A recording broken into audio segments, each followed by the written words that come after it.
In this video, I want to introduce Speedgoat's FPGA solutions.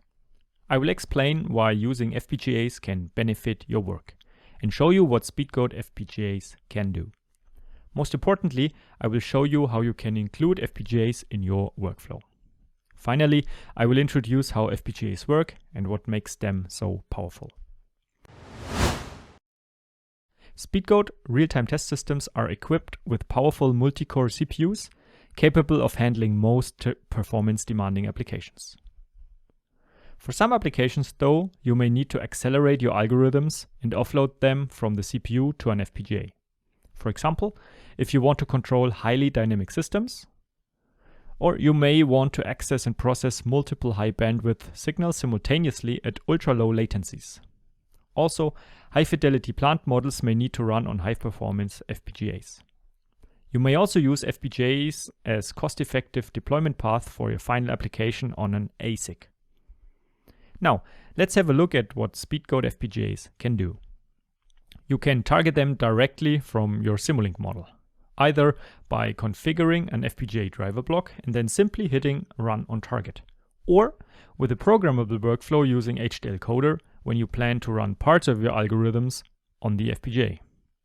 You even have a streamlined path for deploying Simscape models to FPGAs via the Simscape HDL workflow. You can connect multiple FPGAs using lowest latency links. Operate several of them on a single or on multiple real-time systems. You can also use FPGAs to synchronize multiple real-time test systems and data acquisition with other I/O modules. Now let's have a look at Speedgoat's FPGA workflows. Programmable FPGAs allow you to outsource both parts of your algorithm and signal I/O to the FPGA using the HDL Coder workflow from within Simulink. Speedgoat provides you with ready-to-program I/O and protocol driver blocks, so it doesn't necessarily become more complicated, because you can leverage and start rapidly using hardware-proven example models. Ultimately, you have more flexibility for your advanced use cases. Speedgoat Simulink programmable FPGAs can be installed in your test system like any other I/O module. But how can you tell if your applications require an FPGA performance boost? Well, model sample rates are a very good measure to decide if FPGAs are required or not. If your application has a sample time larger than 1 millisecond, you can 100% rely on the CPU.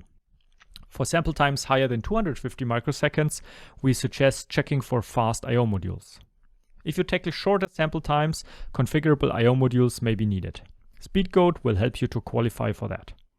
If sample times are below 50 microseconds, it starts to become worthwhile to run parts of the I/O on programmable FPGAs. And for lower sample times, both algorithms and I/O need to run on a Simulink programmable FPGA. Let's now check what FPGAs are and why they are so performant. An FPGA is an integrated circuit comprised of configurable logic blocks.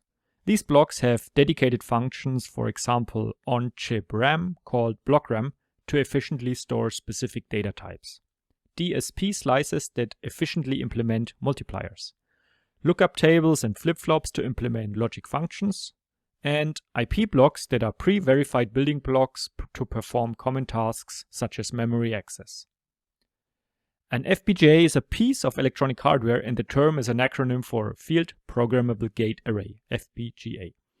Field programmable means you can configure the interconnects using hardware description language, or HDL in short. FPGAs are configured or programmed via synthesized HDL called a bitstream. An FPGA also has input and output interfaces, which allows the FPGA to interface with other hardware devices. I/O can be digital, coming from the ADCs, or the CPU via the PCI bridge. Let's summarize the key advantages of FPGAs before showing an example. An FPGA is programmable hardware. By programming it, you actually build a custom processor. In contrast, a CPU executes instructions and is programmed with software. An FPGA can be tailored for very high throughput, such as processing sensor data. Assuming you have enough logic cells available, all tasks can run in parallel. FPGAs also have ultra-low latencies. For example, FPGAs do not require an operating system. Also, communication does not have to go via generic buses such as USB or PCI Express, because FPGAs have their own I/O interfaces. Another important factor is, assuming the FPGA is described correctly, deterministic processing behavior can be achieved. Computations are conducted on hardware, independent of background process or scheduler priorities, for example.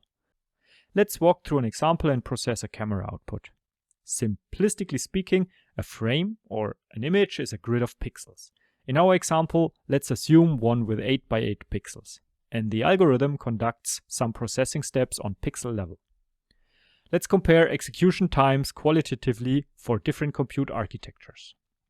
On a single core CPU, pixel by pixel will be processed sequentially. We assume that each algorithmic step takes 1 clock cycle to run on 1 pixel. Nowadays, most CPUs have multiple cores that speed up processing. FPGAs, due to their parallel architecture, can run tasks concurrently. Theoretically, all pixels can be processed at the same time. Allow me a quick disclaimer just to state some key assumptions that we are making in these visualizations. We are neglecting that CPUs typically have faster clock cycles than FPGAs. Also, we don't consider CPU idle cycles to, for example, access memory. For understanding the example concept, we believe it doesn't matter, and for programming FPGAs, there are even some more topics to consider. Programming FPGAs is essentially programming hardware. This allows a lot of freedom, such as for streaming and pipelining of instructions. So let's imagine our algorithm is comprised of 3 steps. CPUs operate sequentially, so the first operation needs to run on the entire image before the second one can start. Now, let's consider the same algorithm running on the FPGA. Streaming data in and pipelining allows parallel execution of program instructions. So, pixel operations can be done one after another in just 3 clock cycles, resulting in much lower latency. Additionally, on an FPGA, we can execute the operation on available logic cells concurrently and obtain a significant increase in throughput. So, in summary, FPGAs allow high data throughput while keeping ultra-low latency. Thanks for staying until the end of this info-packed video. We hope you got some valuable insights about Speedgoat FPGA technology. We think we gave you some helpful answers why it is worth exploring FPGAs and how they work. Thanks for watching. And for more information and learning content, I invite you to check out our website speedgoat.com.